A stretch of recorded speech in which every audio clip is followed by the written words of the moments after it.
So about a month ago, I uploaded a video where I destroyed a computer mouse. And up to this point, that video did okay enough, I guess. And I figured enough time has gone by, so I think a new technology smashing video should be in the works. And what do you know? It's here right now. In this edition of my technology smashing series, we are upping the scale a little bit, so to speak, from a computer mouse to a whole frickin' keyboard. So let's get right into things. But before the destruction commences, I would just like to remind you, the viewer, to smash that like button, subscribe if you're new, and turn on the post notification bell if you do choose to subscribe, so you get notified of every time I post a new video on the channel. You don't want to appear like how this keyboard is about to appear later on in the video, do you? I didn't think so. So I would smash that subscribe button if I were you. Okay, let's stop with the craziness. I don't want anyone who watches this video try to get me into a mental institution, so let's just get the video started. So as you can see on the keyboard, this is a KeyTronic. I don't blame you if you've never heard of this company. I haven't either until now. But it looks like it supports Windows, and that's a company I'm sure a lot of you are familiar with, just like myself, so that's an interesting quality. And look at the design of the button. It looks like there's a little rounded part of the button where the Windows logo is. So that's pretty cool, I guess. Let's flip this keyboard around to see if there's any more information we can decipher about what this thing actually is. Even though it's kind of obvious what it is, it's a keyboard, but forget it. Let's just flip it around and see if there's any more information we can get out of this thing. So it looks like there's not that much other information on the back here. It just says made in China, just like 99.9999999% of the products in the US and across the world. We have, it looks like a barcode, some information saying that it's Windows compatible. It's not really that interesting. So yeah, forget it. And another thing about this keyboard is that it is very dirty, especially around those arrow key buttons. It's very dirty across there. And all over the keyboard in general, there's lots of dirt and stuff in between the keys, which is very disgusting. Probably gonna get AIDS or something just touching this. Or another certain virus floating around right now. But yeah, it's been in my garage rotting away, getting dirt and dust all over it for many months, if not many years. So I figured, why not put it out of its misery. After that drop, the escape button popped off, but that's a simple fix. I could just pop that back in. There, good as new. But good as new is not what we want in this video. This is not a show and tell presentation of this dirty, crappy keyboard that I have in my disposal. This is a destruction video, and boy, is there gonna be some destruction in this video right here.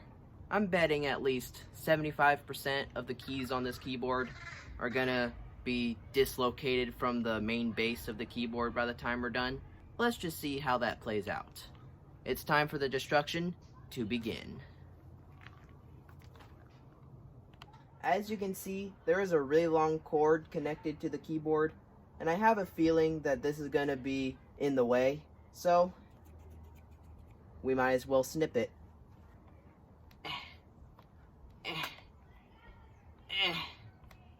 Ah, dang it. These scissors are way too weak to cut this big-ass cord. I wonder what I can use. I know. These tree cutters should do the trick.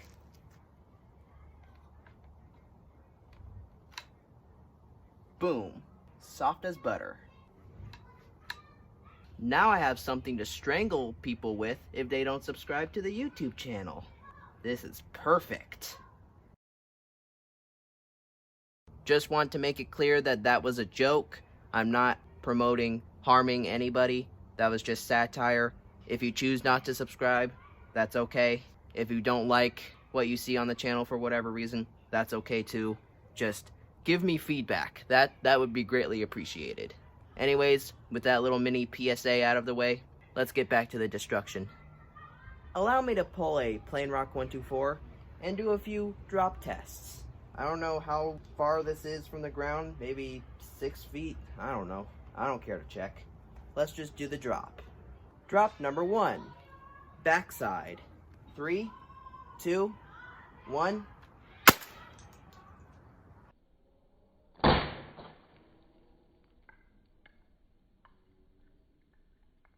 So after that drop, the only damage is that the keyboard is missing 2 of its buttons right there, as you can see. It's missing the left arrow key and the down arrow key, and the keys are right here. Now that makes me think, if a back-facing drop causes a few keys like that to pop out, then what would happen if I do a front-facing drop? Let's find out. Basic drop number 2, front facing the ground. 6 feet, I don't know. 3, 2, 1.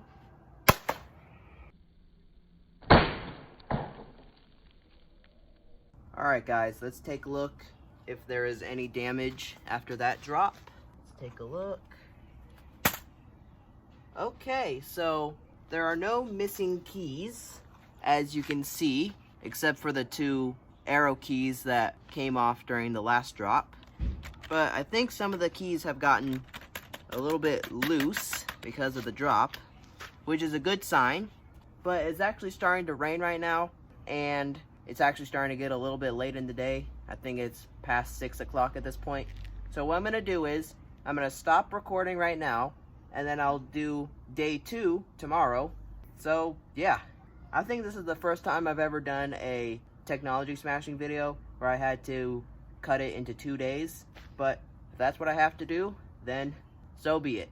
So I will put the keyboard in a safe place, and with that, I will see you guys on day 2 when we do the balcony drops and when we finish this thing off for good. Alright, see you on day 2. Alright guys, welcome to day 2. We have some more destruction to get to, so let's get right into things.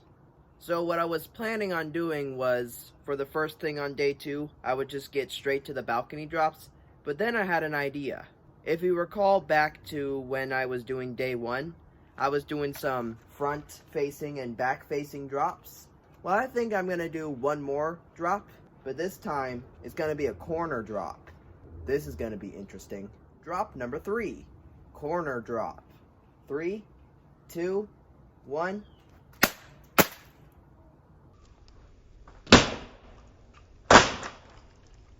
So after that drop, 2 more of the buttons came off, and they were the escape button and this button, whatever this button does. And as for the keyboard itself, it still looks to be in one piece. Most of the buttons are still intact, as you can see. I think a few of them might be knocked a little bit loose, but I don't care to check. There's so many buttons on here, it will take me forever to look at all of them. So let's move on to a more interesting form of destruction, the balcony drops. In case you don't understand what I mean by more interesting, it's because if I drop this keyboard from the balcony onto the ground here, it causes more of a force, and that causes more damage, which is more interesting, obviously. So let's get to the balcony drops. Oh, my back. Alright everybody, it's time for the balcony drops. Just like with those small drops, I'm going to do 1 back-facing drop, 1 front-facing drop, and then 1 corner drop. We're going to start with the back-facing drop. 3, 2, 1.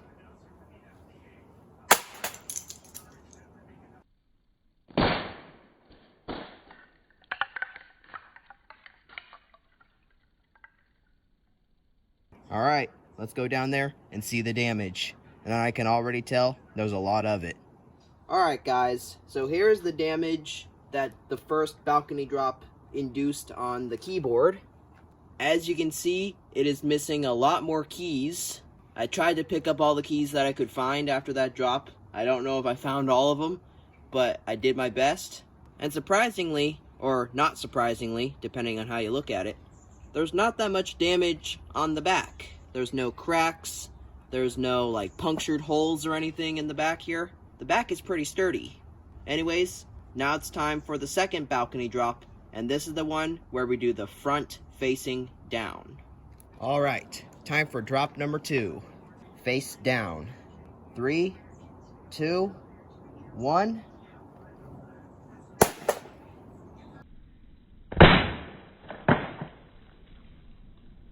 All right, let's go down there and see if there's any damage. All right, guys, let's flip this thing over and see if there's any damage. Okay, so as you can see, no other buttons came flying off of the keyboard, but honestly, I was expecting some of the keys to get jammed into the keyboard from that hard impact, but it looks like that's not happening. All the keys are still pretty loose, relatively. Anyways, it is now time for the final balcony drop, and on this balcony drop, I'm going to do a corner drop. Let's see how much damage I can get from that. Time for the corner drop. 3, 2, 1.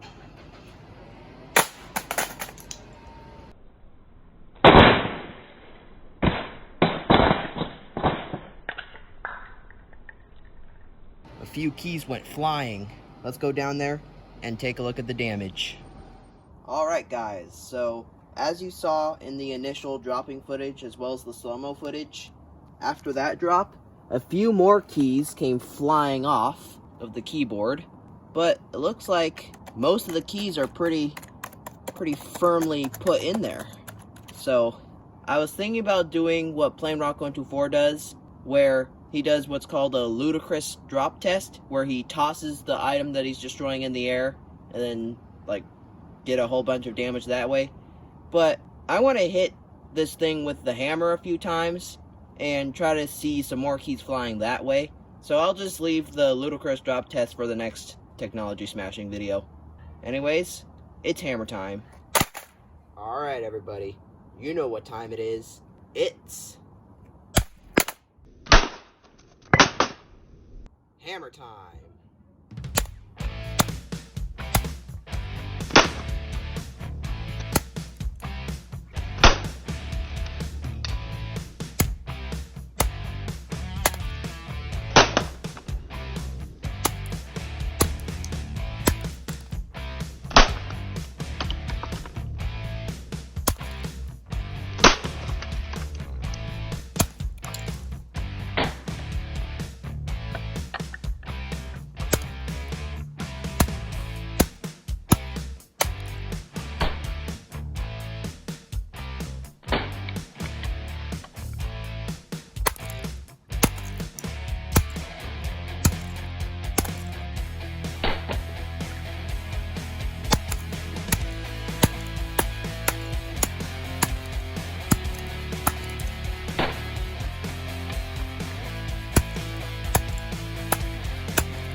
The keys just hit me in the forehead.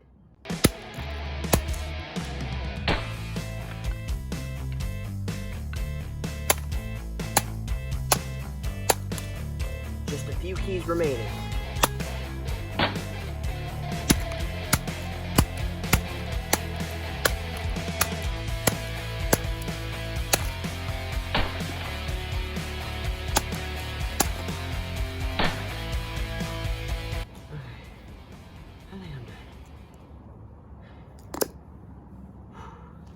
That's as much as I can do. Probably gonna get a few noise complaints after this video, but it's worth it. Alright, that's the end of the destruction. At the end of Halo's violent rampage on the keyboard, this is the result. Carnage.